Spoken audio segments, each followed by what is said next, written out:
All right, well, we're back with another episode of the Flower Guy. We're Zone 6B here, and we're out pretty early before it starts to get hot. We're here to do two things. I see a little bit of pest problem on these dahlias running up through here, but the other one is keeping deer out of any crop.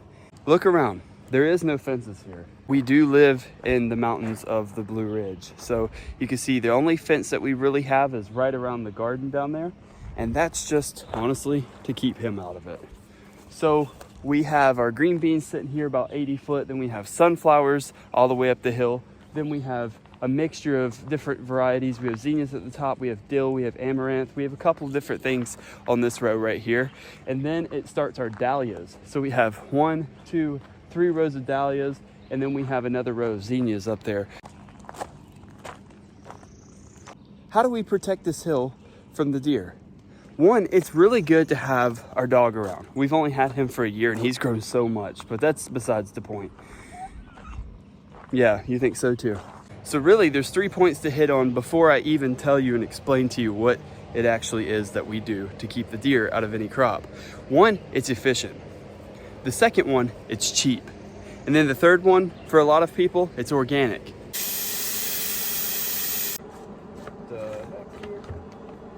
I took the entire lid off.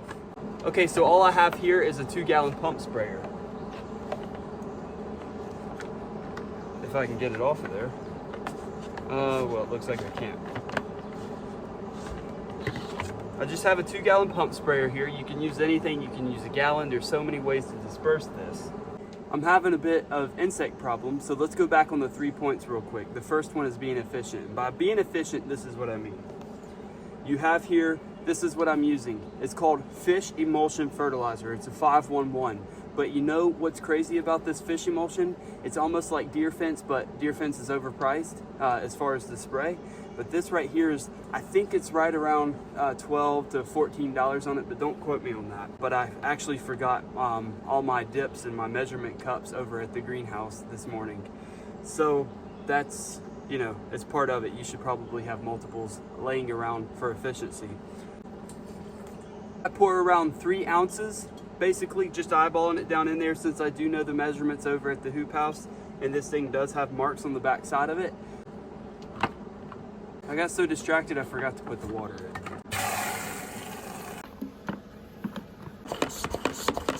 in. Okay, got the sprayer, and I'm going to go spray some plants. One thing that I think is, I don't know if it's so much crazy to see, but when people have like massive fences around their gardens, and when it costs so much to do that, when I'm spraying with what I already have to spray, I can literally just spray the fish emulsion and it keeps everything away.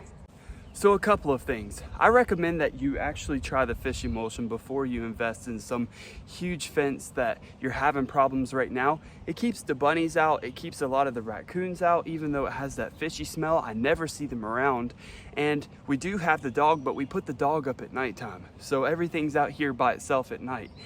I'm gonna get spraying these dahlias. I have probably around 200 right here that I need to get done real quick.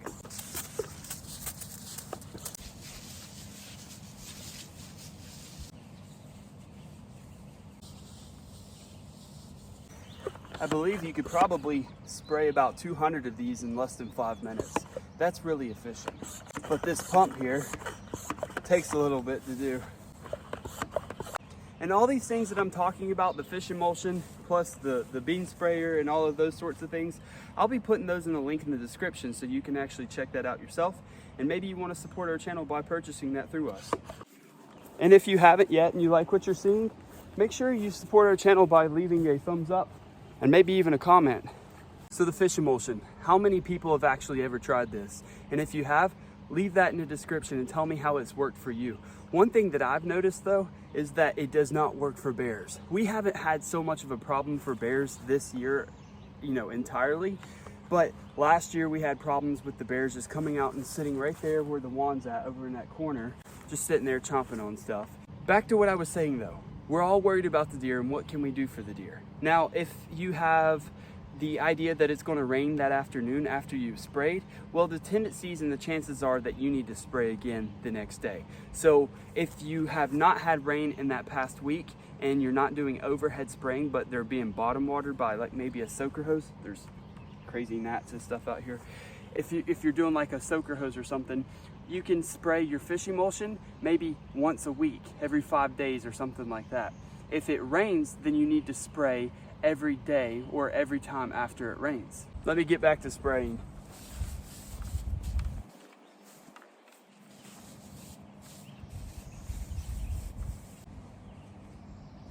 Okay, so I sprayed fairly heavy. I sprayed about a gallon worth.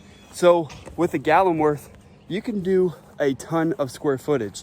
This hill here with all of the flowers, if you were counting the spaces between the flowers as well, is 7,800 square foot on this hill. So on a gallon, you can do quite a bit, especially if it's only $15. You should probably only have to buy 1 or 2 in that exact season to make sure that your plants are taken care of and not eaten by the deer.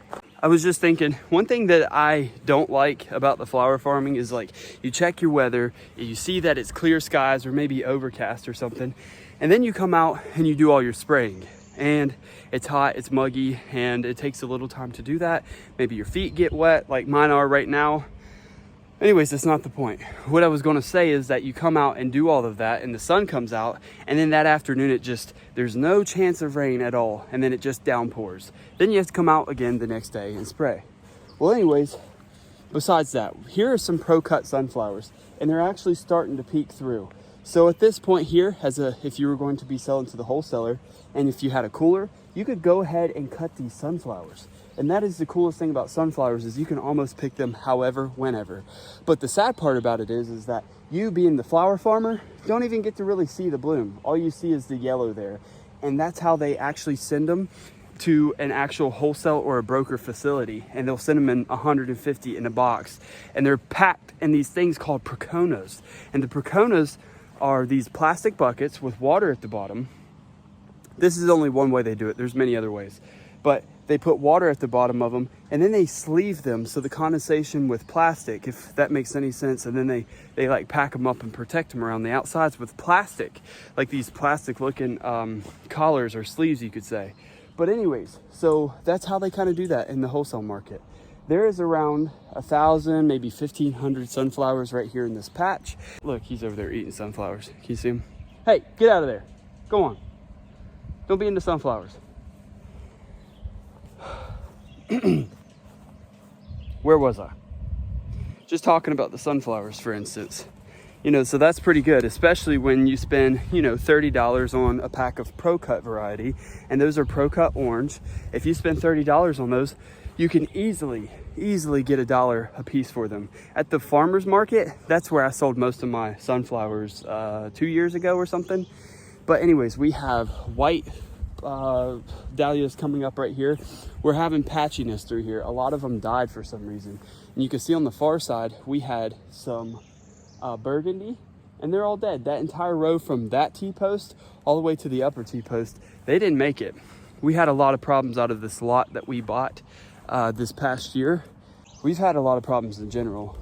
Really, at this point, I'm just trying to catch everybody up of what I've been doing. We bought a truck, and we had the truck. It was a refrigerated truck that was 16 foot. We thought we were going to be able to do more with that truck than what actually came out of the outcome. It was just not the right time, not the best decision. I'm trying to get better about not doing that, you know, but it's just hard. So we thank you for all the support that you guys have given us, because a lot of you have left comments on our last live just explaining and saying to focus more. A lot of you have sent emails. A lot of you even sent monetary donations, which is great. The family has been doing well. And right now, this was something I was working on yesterday. This is really cool. Let me show you. Let me see if I can open it up here. They look good. There's a lot of moisture on them. They're in the humidity dome. And I bet you guys can guess what these are. No, they're not dahlias. I'll just go ahead and tell you.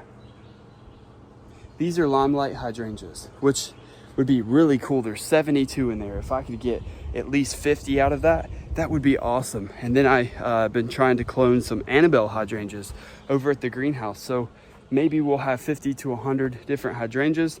We've cloned some sedum. We probably have, I don't know, maybe 150 sedum. All right, well, that's it for the day. And if you are having problems with your deer, make sure you try the fish emulsion first before going out to buy something that has deer on it. That's going to be more expensive for you.